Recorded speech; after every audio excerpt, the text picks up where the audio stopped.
ঈদ উদযাপনে ঢাকা থেকে কেউ কেউ ছুটেছেন গ্রামে, আর কেউ রয়ে গেছেন শহরেই। কিন্তু হামজা জামাল, সমিত সোম আর ফাহমিদুলরা রয়ে গেছেন টিম হোটেলে। সামনেই যে এশিয়ান কাপ বাছাইয়ের তৃতীয় রাউন্ড, প্রতিপক্ষ সিঙ্গাপুর, মহা গুরুত্বপূর্ণ ম্যাচ।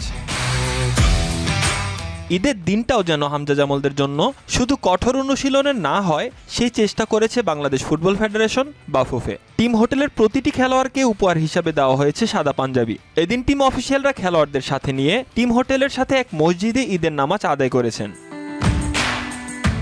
তবে সকালে ঈদের নামাজ পড়তে গিয়ে মধুর বিড়ম্বনায় পড়তে হয়েছে ফুটবলারদের, বিশেষ করে হামজা ফাহমিদুলদের। নামাজের আগে পরে ভক্তদের সেলফির দাবি মেটাতে হয়েছে। কোলাকুলি হাত মিলিয়ে অনেকের সাথে ঈদের শুভেচ্ছা বিনিময় করেছেন তারা। খেলোয়াড়রা পরিবার পরিজন, আত্মীয় বন্ধুদের সাথেও সময় কাটানোর সুযোগ পেয়েছেন, তবে সেটা সাময়িক সময়ের জন্য। কেননা হামজা, রাকিব, ফাহমিদুলরা সিঙ্গাপুর ম্যাচের প্রস্তুতি নিয়ে বেশি ব্যস্ত।